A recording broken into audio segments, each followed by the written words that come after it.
Hello student, मैं Nadeem Mansuri office से आपके सामने लेके आ चुका हूं वर्गमूल का लेक्चर नंबर 2। और आज इसके लेक्चर में हम पूरा का पूरा ही वर्गमूल को क्या कर देंगे, खत्म कर देंगे। देखते हैं अपन वर्गमूल में। कल हमने बहुत सारी ट्रिकें सीखी थी, आज और भी ट्रिकें सीखते हैं।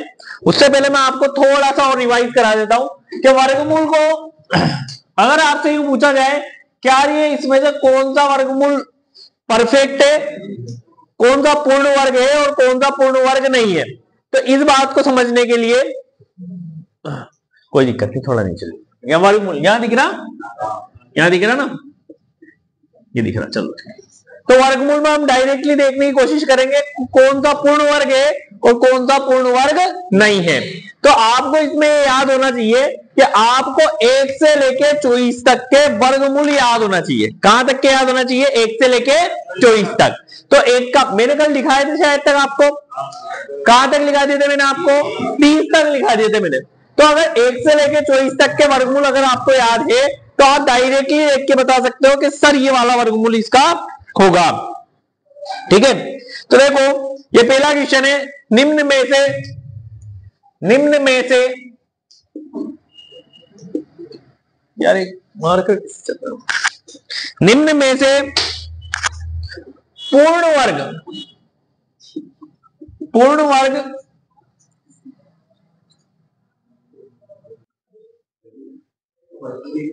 देखिए मार्कर सही नहीं चल रहा था। निम्न में से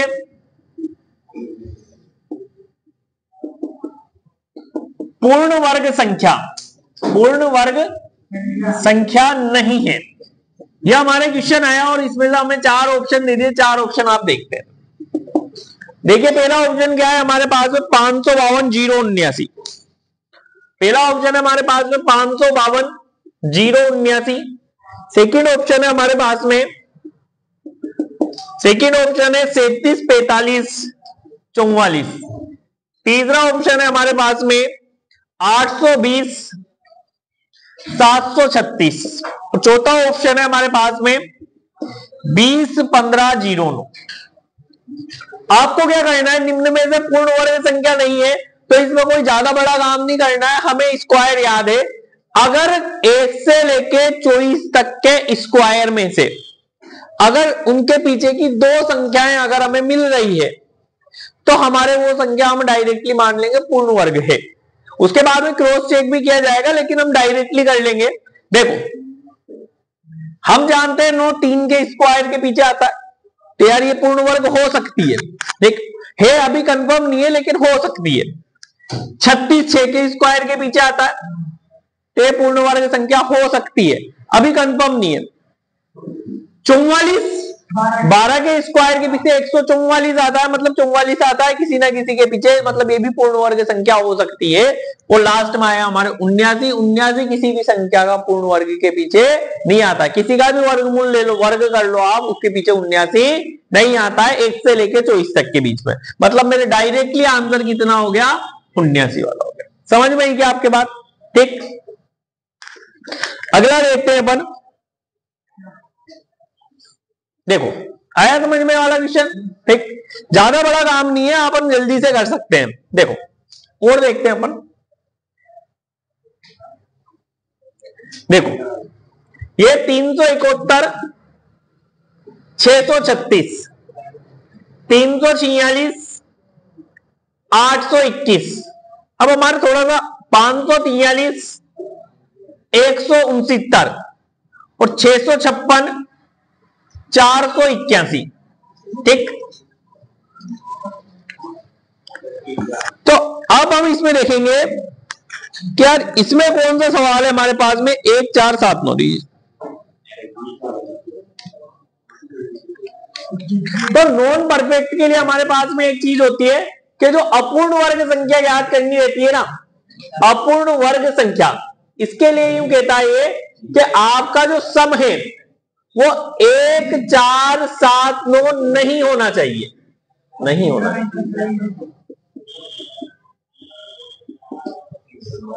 है ना। इसके सिवा कुछ भी होगा तो वो अपूर्ण वर्ग संख्या होगी। अगर 1 4 7 9 अगर डिजिट सम आया तो वो क्या होगी? अपूर्ण वर्ग संख्या नहीं होगी। तो 1 4 7 9 के सिवा अगर किसी का भी योग, किसी के भी डिजिट सम जो है वो 1 4 7 9 आ गया तो अपूर्ण वर्ग संख्या नहीं होगी। पूर्ण वर्ग की ट्रिक नहीं है, अपूर्ण की ट्रिक है। ठीक है, तो पहले तो हम हमारा पहला वाला ट्रिक लगाते हैं कि यार इसका डायरेक्टली दिख रहा है क्या सर, तो देख लेते हैं कि 36 भी सर किसी ना किसी के पीछे आता है 6 के स्क्वायर के। ये 21 जो है 121 के आता है 11 के स्क्वायर में। सर 69 भी आता है 13 के स्क्वायर में, और सर 81 भी आता है 9 के स्क्वायर में। मतलब सर ये वाली ट्रिक तो हमारी फेल होगी, ये वाली ट्रिक तो हमारी क्या होगी, फेल होगी। अब ये जो ट्रिक फेल होगी, मुझे तो अपूर्ण वर्ग संख्या छांटनी थी, तो मैंने इनको वापस से करना स्टार्ट किया, इनका डिजिट सम करो। तो 7 और 3 कितने होते हैं, 10, 10 और 1 11, 11 और 6 11 और 6 17, 17 और 3 20 और 6 26, 26 को अगर आपस में वापस से जोड़ेंगे तो ये कितना निकला 8, आपस में कितना निकला 8, तो 8 है पीछे। मतलब ये अपूर्ण वर्ग संख्या होने के लिए 1 4 7 तो नहीं होना चाहिए, तो ये तो पूर्ण वर्ग संख्या होगी, ये तो क्या होगी, पूर्ण वर्ग संख्या होगी। दूसरा देखो 4 3 7, 7 और 6 13, 13 और 10 23, 23 और 1 24, 24 और 2 4 और 2 6, ये कितना हो गया 6 हो गया। ये 5 4 9, 9 और 3 12, 12 और 1 13, 13 और 6 13 और 6 19, 19 और 9 28, 28 में जोड़ा तो 8 और 2 10, 10 और 1 को जोड़ेंगे तो 1, 6 और 6 12, 12 और 5 12 और 5 17, 17 और 4 21 और 9 30, 30 में इसमें जोड़ेंगे 3 + 0, तो ये कितना हो गया 3 हो गया। यहां तक समझ में आया क्या आपके, यहां तक समझ में आया क्या आपके। ये क्या कह रहा था इस क्वेश्चन में हमसे कि अपूर्ण वर्ग संख्या डिजिट सम अगर 1 4 7 9 हुआ तो वो परफेक्ट स्क्वायर नहीं होगी। जिसका स्क्वायर 1 4 7 9 है वो परफेक्ट स्क्वायर नहीं होगी, वहां पर अपूर्ण वर्ग नहीं होगी, तो वो क्या हो जाएगी, पूर्ण वर्ग हो जाएगी। क्या हो जाएगी, पूर्ण वर्ग हो जाएगी। कौन सी हो जाएगी, पूर्ण वर्ग। अब इसका जो अपने एडिंग आया वो 8 आया, तो ये 1 4 7 9 नहीं होना चाहिए था, तो है भी नहीं। मतलब ये वाली संख्या कौन सी होगी, अपूर्ण वर्ग होगी। ये कौन सी संख्या होगी, अपूर्ण वर्ग। तो ये पहली तो कौन सी होगी, मेरा अपूर्ण वर्ग होगी। कौन सी होगी, अपूर्ण वर्ग, मतलब नॉन परफेक्ट स्क्वायर। इसका पूरा पूरा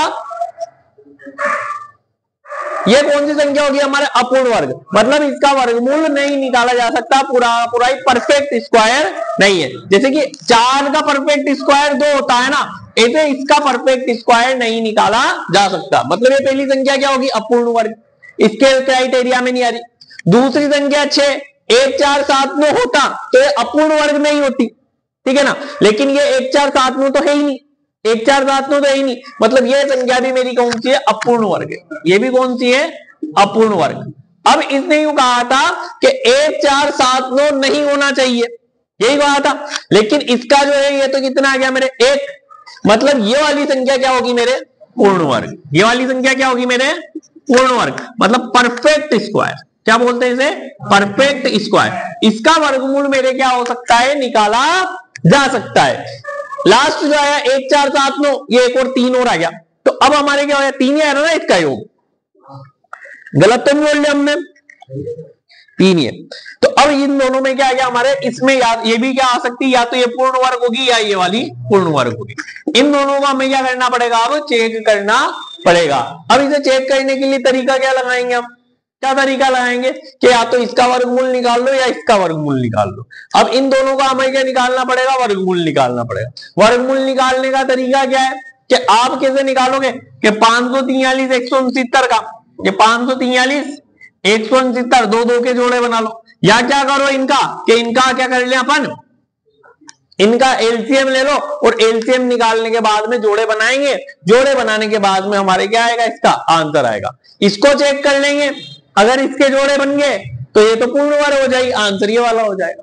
अगर इसके जोड़े बन गए तो ये क्या हो जाएगी, ये वाला आंसर हो जाएगा। दोनों में से किसी भी एक को क्या करना है, चेक करना है, ठीक है। थोड़ा बड़ा सवाल था ये, उसका सवाल है, अगर मैं इसे बताने लगूंगा तो बहुत टाइम लग जाएगा। बताऊं क्या इसे, है बताऊं,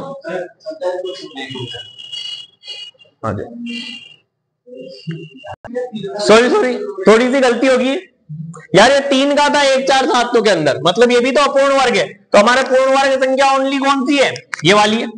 डायरेक्टली हो गया था यार, हाँ वो थोड़ा मिस्टेक होगी। ओके चलो आगे देखते हैं और क्वेश्चन, है ना। ये इस टाइप के 2 क्वेश्चन कर लिए हमने। हमारा अगला क्वेश्चन जो आ रहा है वो किस टाइप से आ रहा है कि 576 से किसी धनात्मक संख्या का वर्गमूल, देखो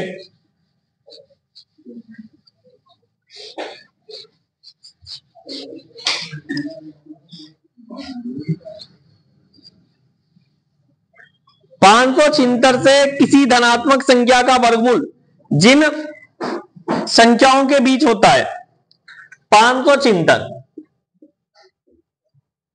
के से किसी धनात्मक संख्या का वर्गमूल, किसी धनात्मक संख्या का वर्गमूल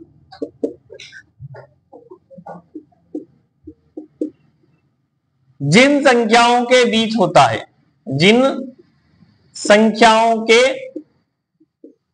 बीच होता है, कौन सी संख्याओं के बीच होता है वो समझो।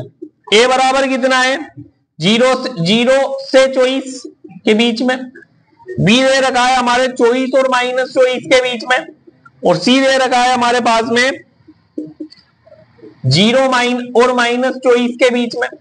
तो हम जानते हैं 576 जो है वो 24 का वर्गमूल होता है। अब हम ये भी बात जानते हैं कि 24 का जब वर्गमूल निकालते हैं तो ये 576 इसके आगे प्लस माइनस का साइन होता है। किसका साइन होता है, वर्गमूल के आगे प्लस माइनस का। हमने क्या किया था, ये हमने 10th क्लास में श्रीधराचार्य सूत्र या द्विघाती सूत्र में पढ़ा था कि इसके आगे प्लस माइनस का क्या होता है, साइन होता है। ठीक, क्योंकि प्लस का वर्गमूल करने, प्लस के 24 का वर्गमूल भी कितना होगा 576, और माइनस के 24 का वर्ग भी कितना होगा 576, इसलिए इसका आंसर क्या होगा 24 और -24 के बीच में होगा। ठीक है, अगला क्वेश्चन देखो आप। अगला क्वेश्चन क्या कह रहा है, वह छोटी से छोटी संख्या ज्ञात कीजिए, वह छोटी से छोटी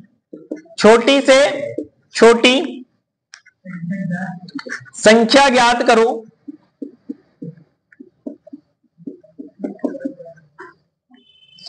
जिसे 680 621 में जोड़ने पर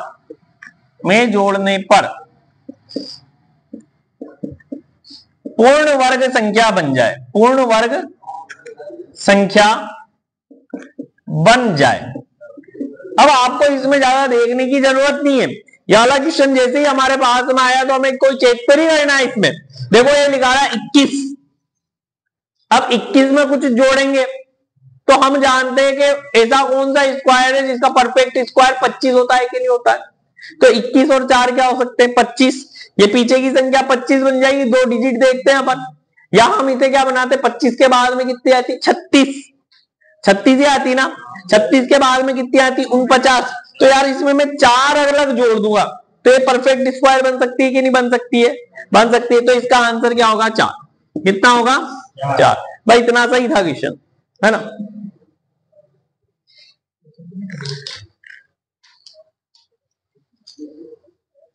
समझ में आया।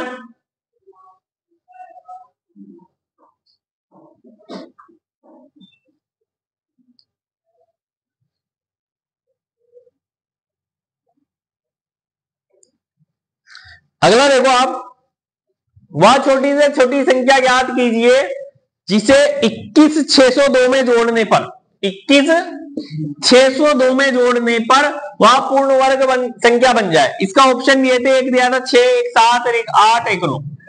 तो आप ये देखते हैं 6 और 2 क्या होते हैं 8 होते हैं। क्या 8 पूर्ण वर्ग संख्या है क्या, पीछे के 2 से मतलब है मुझे, ठीक है ना। तो 6 तो मेरे गलत हो गया। 7 जोड़ेंगे तो 7 2 कितने होते हैं 9, तो 9 तो पूर्ण वर्ग संख्या होती है, ये मेरा आंसर हो सकता है और यही आंसर है। 8 2 10, 10 किसी का वर्गमूल निकलता है क्या, नहीं निकलता है। 9 जोड़ेंगे तो 9 और 2 कितने होते हैं 11 होते हैं, 11 किसी का वर्गमूल निकलता है क्या, नहीं निकलता। मतलब मेरे जो आंसर है 7 है। कितना है 7। समझ में आई क्या आपके बात, ठीक। यही वाली बात समझ में। ये देखो आपके ये दे रखा था कि पूर्ण वर्ग संख्या, तो मेरे पीछे के पास 2 डिजिट से मुझे मतलब है। कितने डिजिट से मतलब है? 2 डिजिट से। अगर 2 में मैं 6 जोड़ूंगा तो मेरे टोटल 8 होंगे, और 8 किसी का भी वर्गमूल नहीं होता है। मैं अगर 7 जोड़ूंगा तो 0 9 होंगे, और 9 3 का वर्गमूल होता है। कितने का वर्गमूल होता है? 3 का। तो मैं कौन सी संख्या जोड़ूंगा? 7 ही तो जोड़ूंगा। 7 के सिवा जोड़ने से तो मुझे कोई मतलब नहीं है। अगर 7 से बड़ी संख्या अगर मैं जोड़ता हूं तो कोई मतलब नहीं आएगा। ठीक है, एक और सवाल देख लेते हैं। 625 20, 635 20, 635 20 में जोड़ने की जगह घटाने पर पूर्ण वर्ग संख्या बन जाए। जोड़ने की जगह क्या है आप इस बार? घटाने पर।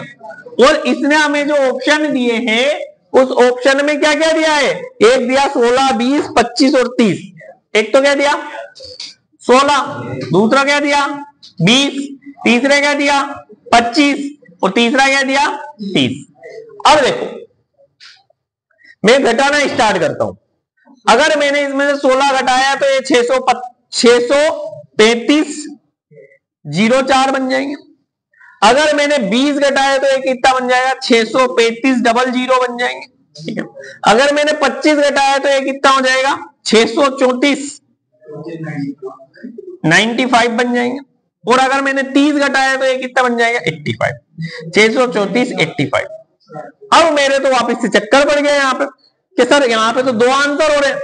सर ये वाला 85 तो किसी का वर्ग नहीं होता, ये तो मेरे गलत हो गया। सर 95 किसी का वर्ग नहीं होता, सर ये भी गलत हो गया। लेकिन ये दोनों 00 भी आते हैं 10 के स्क्वायर के पीछे, और सर 04 2 के स्क्वायर के पीछे भी आते हैं। हाँ, लास्ट में 30 के नीचे यहाँ पे ये 90 लिख लिया। तो 90 भी किसी के पीछे होता है क्या? किसी का भी नहीं होता है, तो ये भी हो गया गलत, है ना। तो ये दोनों तो हमारे क्या होगी? गलत होगी। अब हमारे तो ये दोनों जो ये 2 आंसर सही बता रहा। तो हमने अभी पढ़ा कि 1 4 7 9, 1 4 7 9 यदि किसी संख्या का वर्गमूल आ गया तो वो पूर्ण वर्ग हो संख्या हो सकती है, अपूर्ण नहीं होगी। ठीक है ना। तो अपन ने इनका ये योग करा, 6 3 9 9 और 5 14, तो इनका टोटल 14 है। 14 और 4 और 1 कितना हो गया? 5। अब इसने कहती 1 4 7 9 नहीं होना चाहिए, तब वो कौन सी संख्या होगी? अपूर्ण होगी। तो ये 1 4 7 9 के अंदर आया क्या? नहीं आया। तो ये तो कौन सी संख्या होगी मेरे? अपूर्ण होगी। कौन सी होगी? अपूर्ण। और मुझे कौन सी संख्या याद करनी थी? पूर्ण। तो ये तो गलत हो ही गया, मतलब मेरा आंसर क्या हो जाएगा? ये वाला हो जाएगा, 635 04। तो वो चीज भी काम में आ रही है कि नहीं आ रही है? हमारे आ रही है ना। तो आगे काम में आती जाएगी बेटा। ठीक, लिख लो आप। इसका भी करके बताऊंगा एक बार। ये कितना हो रहा है? 6 3 9 9 और 5 14, 14 और 4 18, 18 में 8 और 1 कितना हो रहा है? 9। और 9 इस क्राइटेरिया के अंदर आता है। 9 इस क्राइटेरिया क्या आता है? अंदर आता है। तो ये इसके अंदर आ गया, मतलब ये कौन सी संख्या होगी? पूर्ण होगी। ठीक है, देखो ये क्वेश्चन में क्या कह रहा है? किसी पिकनिक पार्टी के प्रत्येक सदस्य ने उतने रुपए के दुगने रुपए दिए। देखो किसी पिकनिक पार्टी, क्वेश्चन लिख लो आप। किसी पिकनिक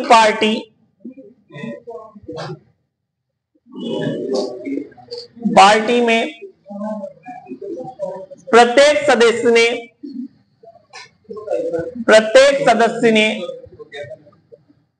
उसके दुगने रुपये दिए जितने पार्टी में सदस्य थे। जितने पार्टी में सदस्य थे। इस प्रकार कुल रुपये 3042 हुए। 3042 हुए। तो सदस्यों की संख्या ज्ञात करो। तो सदस्यों की संख्या ज्ञात करो। ये क्वेश्चन है हमारे पास में, बहुत ही शानदार सा। माना कि पिकनिक पार्टी में कितने सदस्य थे? कितने मान लेंगे अपन, x।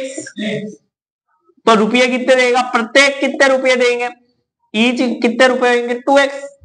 यही तो क्या, प्रत्येक सदस्य उसके दुगने रुपए देगा जितने पार्टी में सदस्य थे, ठीक है ना। मतलब 100 जने थे तो प्रत्येक कितने जने कितने पैसे देगा, 200 रुपए देगा। यही बात हुई इसकी बात, है ना। तो 2x रुपए दिए। अब टोटल रुपए कितने हुए, 3042।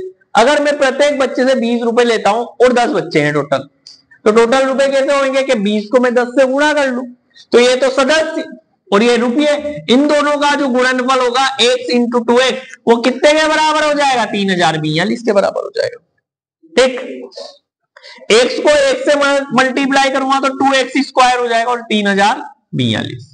ये दो की निकालेंगे अपन, 3042 बटा कितना हो जाएगा, 2। 2 एकम 2, 2 एकम 2, 2 पंजे 10, 2 दूनी 4, 2 एकम 2, 1521 आ गया।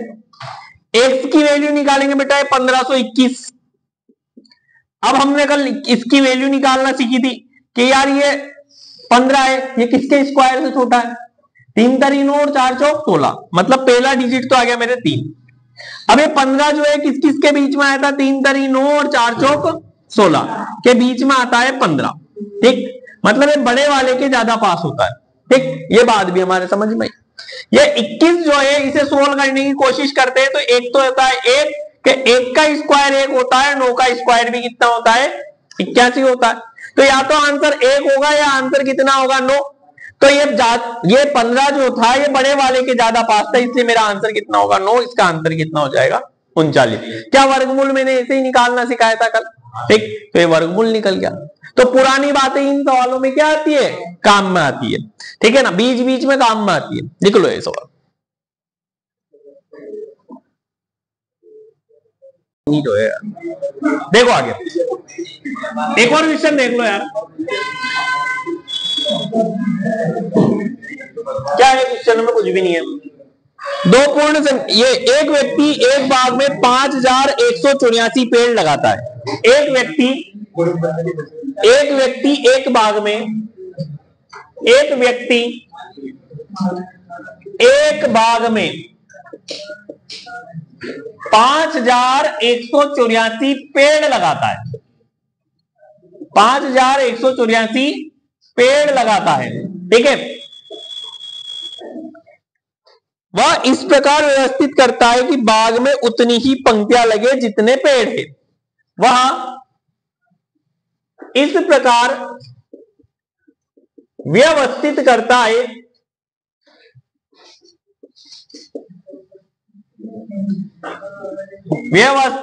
है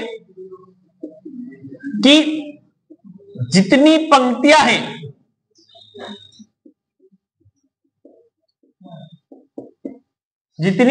हैं उसमें उतने ही पंक्ति में पेड़ है, मतलब जैसे कि अब इसे समझो, एक क्वेश्चन कह रहा क्या जा रहा, जैसे कि उसने 3 पंक्तियां हैं तो प्रत्येक पंक्ति में पेड़ भी कितने हैं, 3 ही है। मतलब पंक्तियों की संख्या और प्रत्येक पंक्ति में पेड़ों की संख्या क्या है, बराबर। अगर 2 पंक्तियां हैं तो प्रत्येक पंक्ति में 2 पेड़, ऐसा नहीं है 2 पंक्तियां और प्रत्येक पंक्ति में 3 पेड़। तो पंक्तियों जितनी पंक्तियां है उतने ही प्रत्येक पंक्ति में क्या है, पेड़ है। माना कि पंक्तियों की संख्या कितनी है, पंक्तियों की संख्या कितनी हो जाएगी, x, तो प्रत्येक पंक्ति में पेड़ कितने हो जाएंगे, bx ही हो जाएंगे, प्रत्येक पंक्ति में x ही हो जाएंगे। अब x को x से मल्टीप्लाई करूंगा तो मेरे कितना आ जाएगा, 5174। ये कुल पेड़ आ जाएंगे कि नहीं आ जाएंगे, आ जाएंगे। जल्दी से इसका वर्गमूल निकाल के बता दो, x स्क्वायर बराबर 5184, तो x बराबर कितना आ जाएगा, 5184। इसका वर्गमूल निकाल के बता दो बेटा, कल सिखा दिया बहुत अच्छे से, निकल गया, निकालो।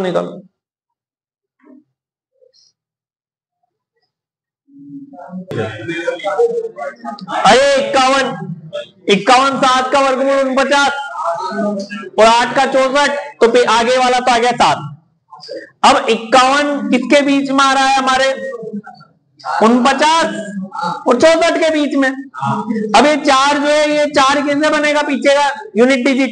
या तो 2 का स्क्वायर होता है 4, या 8 का स्क्वायर होता है 64, तो उसके पीछे भी 4 आता है।